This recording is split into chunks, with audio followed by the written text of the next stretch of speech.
Hello and welcome to Storytime. I'm really hoping that this video can be sent to Mr. Parsons and he has the technology to upload it to his YouTube channel and add it to his Storytime list for us. Today's reading is one of my favourite books that I always used to read to my own children when they were very, very little. It's called The Last Noo-Noo by Jill Murphy. Sit back and enjoy the story.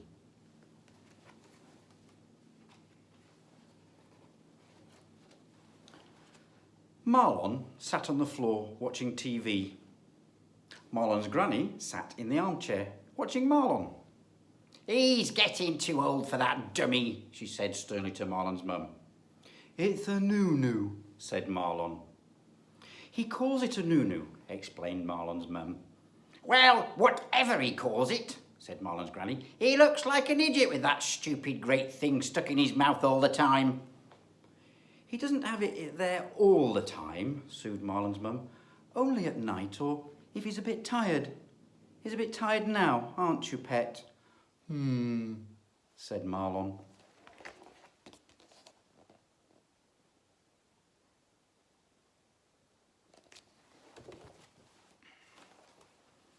His teeth will start sticking out, warned Marlon's granny. Monsters' teeth stick out anyway, observed Marlon. Don't answer back, said Marlon's granny. You should just throw them all away, she continued. At this rate, he'll be starting school with a dummy. At this rate, he'll be starting work with a dummy. You'll just have to be firm with him. Well, said Marlon's mum, I am thinking about it. We'll start next week, won't we, Marlon? Now you're a big boy, we'll just get rid of all those silly Noo-Noos, won't we? No, said Marlon. You see, said Marlon's granny, one word from you and he does as he likes. There was no doubt about it. Marlon was a hopeless case.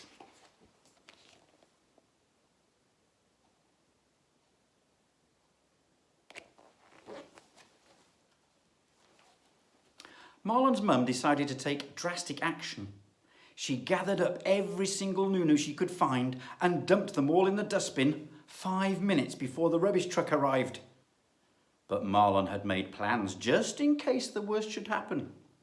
He had secret Noo-Noo supplies all over the house.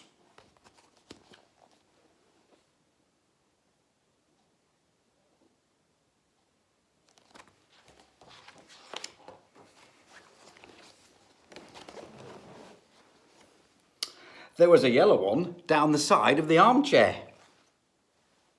A blue one at the back of the bread bin. Various different types in his toy ambulance. And his favourite pink one was lurking in the toe of his Wellington boot.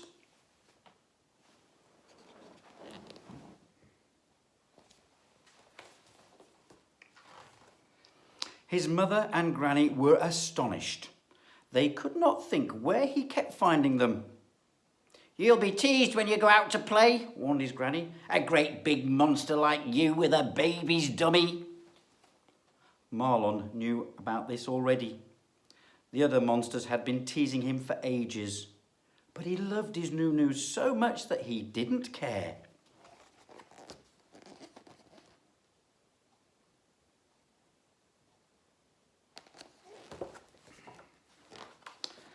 The other monsters often lay in wait and jumped out on Marlon as he passed by with his Noo-Noo twirling. Who's the big baby then? Jeered Basher. Does the little baby need his dummy then? Sneered Alligatina. Who's his mummy's little darling? Cooed Bumps-a-Daisy. Marlon always ignored their taunts. You're just jealous, he replied. You all wish you'd got one too.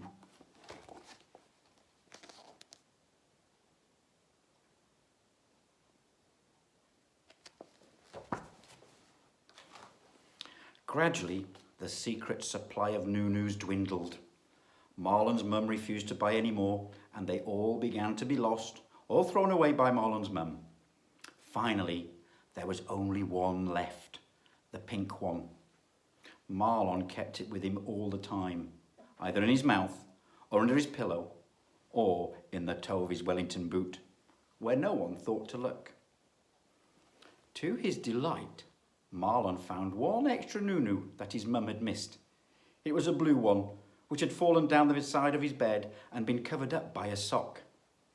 He knew his best pink Noo-Noo wouldn't last forever, so he crept out and planted the blue one in the garden.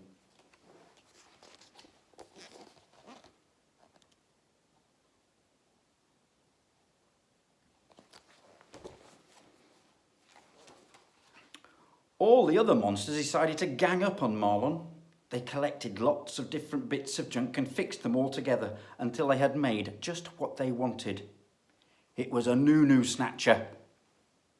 Then they waited behind a bush until Marlon came past with his pink Noo-Noo twirling. Here he comes, shouted Alligatina. Grab it, yelled Bumps a Daisy. Now, said Basher.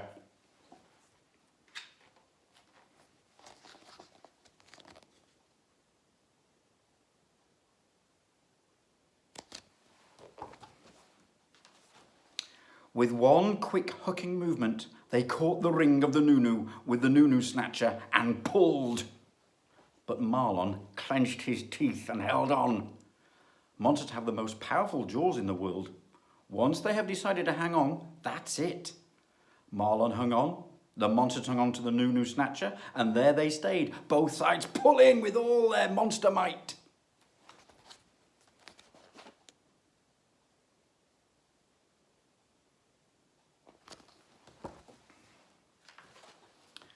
And there they would still be if Marlon had not decided just at that very moment that perhaps he was too old to have a Noo-Noo anymore.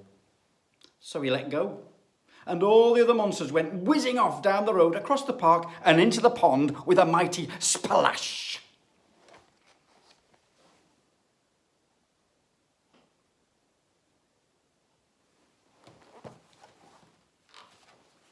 Marlon went home. I've given up my Noo-Noo, he said. I sort of threw it into the pond.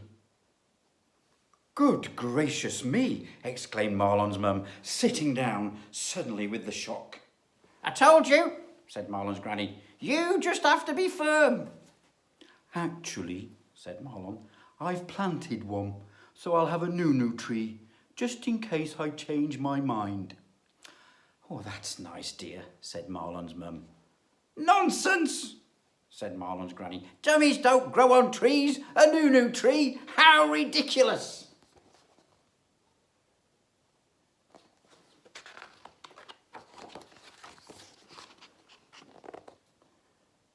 Can you count all the Noo-Noos in the Noo-Noo tree?